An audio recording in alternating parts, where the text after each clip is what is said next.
I put out so many new fragrances and some classics this week, so stay tuned.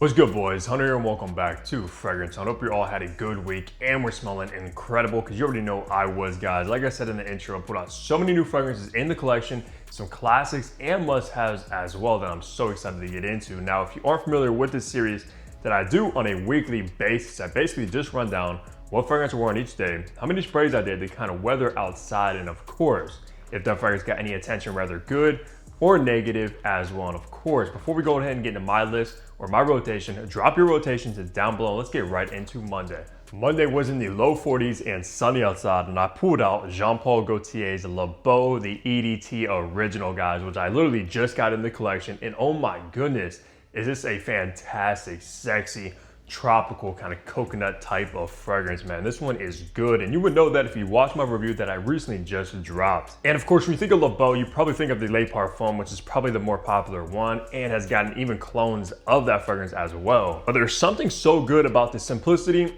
of the EDT, guys. It's kind of sweet, bergamot opening, tropical, sort of like fruity sweet coconut, which is different, not like that suntan lotion cheap smelling coconut, with this kind of warm, grounded tonka bean base, which gives off a very warm, tropical, sexy nature. On that day with Beau EDT, I did go 6 sprays of it as well. The performance was decent. It's not that good. Of course, being an eau de toilette, you don't really expect it to be. Now, my girl did say I smelled good, but also later on, she said that it reminded her of her first Aeropostale perfume from a long time ago. I have no idea what she's talking about with that. It's probably some kind of coconut perfume she had when she was a kid or what, but I couldn't tell you what perfume that is, guys. I tried to look it up, see if there's anything that kind of smells similar to Beau.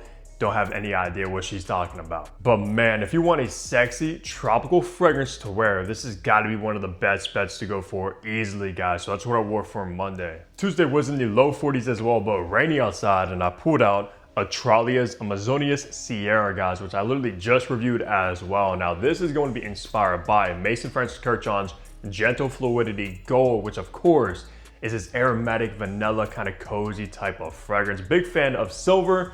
I don't own gold, but I also love it. But man, is this so similar because it opens up with that MFK gorgeous aromatic juniper berry right away. That starts to dry down a little bit spicy, like nutmeg, coriander. Then you have that base of like vanilla and amber. And this is such a smooth scent profile for a spicy vanilla, guys. Like seriously, very smooth, just as smooth as MFK. And I can't believe the price of this fragrance. You can get it for around $20, guys, and at that is insane. And look how cool the bottle is, guys. You got that mountain on the bottom of the bottle, which is so aesthetic and looks like a work of art. But are you guys fans of Australia? I've been diving into this house lately, guys, and I gotta say, pretty much every single one I've tried and own are hits. If you're looking for a very affordable alternative to Gentle Fluidity Gold, this has to be one of the best bets to go for on the market easily. Now, on that day, I did do 6 sprays of Sierra. The performance was excellent as well. I believe it is an EDP.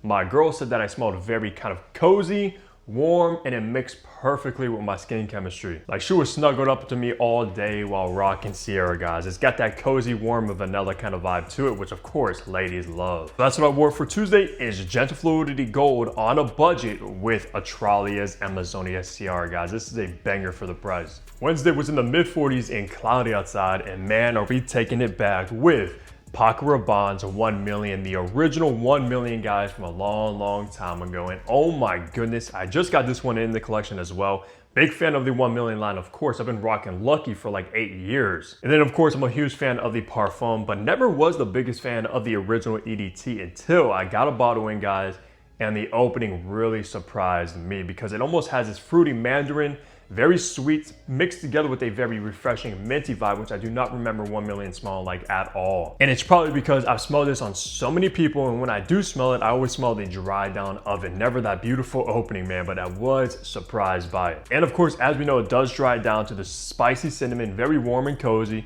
with this kind of ambery, leathery base. This is pretty much like the OG Clubbing King, and to be honest with you, I think it still holds itself today as well. So are you guys a fan of the original 1 million? What are your thoughts on this? Do you think it's kind of outdated, too overplayed. I know it was very, very popular like a few years ago. I don't know about so much today, but you got to give it credit because this is one of the most iconic designer fragrances on the market, and that's just a fact. Everybody recognizes this bottle. On the day, however, I did do 6 sprays of 1 million. Of course, this is still a loud beast mode projecting fragrance to this day as well, guys. It's not weak nowadays at all. Still fills up an entire room, which is exactly what 1 million is good for. So yeah, that's what I wore for Wednesday. Thursday was in the high 40s and cloudy outside, and I pulled out Prada Amber Pour Homme. Now this is a fragrance from Prada I've wanted in my collection for literally a few years now, and oh my goodness, does it live up to the hype and expectations I've had from it. Of course, when you think of clean, soapy Prada fragrances, you think of Prada L'Homme. However, I think this is a much better fragrance at the end of the day, guys. It smells far more high quality, more niche-like, and just so good when it comes to soapy, clean fragrances. Of course, you get that sharp kind of clean and neroli, orange blossom, but this one actually has some resins in here. It's a little bit aromatic with this kind of clean vetiver and patchouli dry down. And oh my goodness, this is more of a niche fragrance than a designer fragrance in my opinion, especially compared to something like Prada L'Homme, which I still love, don't get me wrong. It's just a very kind of basic designer crowd pleasing type of fragrance. This one though takes it to a whole nother level, and that's why it was also featured in my top 10 clean fragrances as well that I just made. And I have to review this classic very soon, but let me know down below if you've tried both L'Homme and Amber Pour Homme, which one do you prefer? Because I'm team Amber Pour Homme all day. On the day as well, I did do 10 sprays of Amber Pour Homme. I went and got a haircut, which is a fantastic kind of like fougere, barbershop-y, kind of powdery type of fragrance as well for that kind of situation, which of course you already know your boy had to get done right, guys, because my hair was getting a little bit too long there. So that's what I put out for Thursday, and take a look how cool this bottle is with that offset atomizer. Man, this stuff is beautiful. Friday was in the low 50s and cloudy outside, and I really put out a classic with Cartier's Pasha de Cartier from the 90s, guys. Also got this beauty in, and oh my goodness, if you love your old school, classic, gentlemanly fragrances, this is a must. This one is so good, and is a true fougere barbershop fragrance as well. It opens up very spicy, very aromatic and powdery from lavender with a ton of mint. That dries down very earthy and green from, of course, oak moss and patchouli, and that combination together makes for such a classic masculine DNA. This has got to be one of the best fragrances I've smelled from the 90s easily, man. I love my old school fragrances, I love my classics, and I love to smell like a masculine gentleman, and this is going to give off that vibe perfectly and done in the best way possible. So if you guys tried the classic from the 90s with Pasha de Cartier, I'm curious. I know this line is pretty popular now with so many flankers. I do know some flankers I wasn't the biggest fan of, but man, the OG Pasha is very good, like very good, guys. I mean, think of the house of Cartier, you just think of pure class, and that's exactly what they are. On the day though, I did do 6 sprays of Pasha. Don't recall doing that much on Friday. The performance was pretty good as well, no complaints. I think it's even an EDT, which I am correct, so yeah. Very good performance, very good scent profile, and it's gonna give you that classic gentlemanly vibe, which you never can go wrong with this. Saturday was in the mid 40s and cloudy outside, and I put out a brand new fragrance that is insanely good, and it is Mont Blanc's Explore Extreme. So I have a huge history with the Explore line, guys. The OG I bought literally like the first day it came out when it released, I think like 6 or so years ago. And I thought I was the coolest guy walking around smelling like aventus without wearing an aventus, if you know what I mean. This is before my YouTube channel, before I started getting the fragrances and collecting them, etc. And I used to get so many comments wearing the original Explore, and like I said, I thought I was that dude. However, nowadays, after owning aventus, owning so many great alternatives to that fragrance, Mont Blanc, the original Explore, falls flat, especially in the dry down. Now with the Extreme, guys, this one is far better than the OG Explorer. It kind of is more in the realm of something like Absolute Aventus, which is probably even better than Aventus if I gotta say myself, guys. To me, I still get this kind of fruity pineapple. It's much darker, much denser with like patchouli, amber, and this kind of leathery base. So if you love that Aventus DNA, you love like the original Explorers, one of your favorite designers, you have to get the Extreme, guys, because it takes it up 10 notches in comparison, at least, guys. Literally, this is a far better fragrance, and possibly might even be one of the best designer releases of 2025. And that's a hard thing to say because there's been so many great releases this year, and this bottle is sick with that leather strap going around, of course, but it has this cool design to it. Mont Blanc is one of those designer houses that kind of go under the radar and do not get as much credit as they deserve, in my opinion. Definitely will be reviewing this one very soon. On that day, I did go 10 sprays of Explore Extreme. The performance is very very good and strong it is in extrait de parfum concentration. So of course you're gonna expect that. Kind of went out shopping for the day, went out, etc. Now my girl said I smelled so good.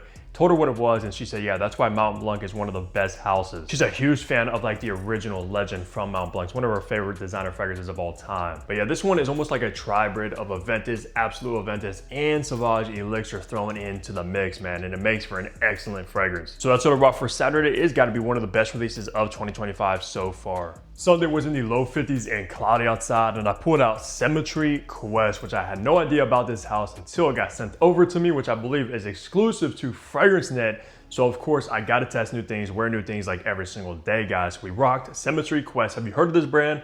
If not, this one right here very much reminds me of something like Calvin Klein's Obsession, Frederic Maull's Muscat Azure. It's in that kind of DNA of things. Very citrusy, spicy, and a ton of resinous kind of amber in the base. It does have that kind of old school, classic kind of scent profile to it as well. So if you're into that thing, you might want to check this out because I believe it's very, very, very affordable as well. But to my nose, I get an overdose of cloves, like a very, very spicy cloves that almost makes your nose itch and makes you sneeze, like a very heavy dose of it. So I'm not gonna lie, cloves is probably one of my favorite spices and fragrances as well, so I don't really mind the overdose of it, but man, is this one strong. But a little bit of this earthy patchouli and a bunch of this sweet, creamy, spicy vanilla as well in the base. But I couldn't believe how cheap these are. These are around 20 bucks for a 100 ml bottle on FragranceNet. And at that price, it does not smell bad whatsoever. Now on Sunday, I did do 6 sprays of Quest. The performance was pretty good as well. This thing does push off very heavy, probably because of all the spices. It almost kind of overdoses everything around you guys. Which of course, when you think of cloves always project so heavy and pretty much in everybody's face. But at the end of the day, it's a pretty good fragrance, especially for the price. You really can't expect that much, but you are getting quite a bit. I believe the Symmetry line also has a few other fragrances part of this line as well. I don't know when these things came out because like I said, this is the first time I'm ever seeing these bottles. Hey, it might be worth checking out if you're into affordable fragrances and you still want to smell pretty good and somewhat of quality. That's gonna do it for my weekly rotation. As always, let me know down below what you guys were for the week, which you probably already let me know because I know for a fact you guys are always smelling just as good as I am. And besides that though, leave a like on the video, subscribe below if you haven't already, because what are you doing? I got you with daily fragrance content. Of course, I'm gonna catch all of you back here tomorrow. Take care, everybody.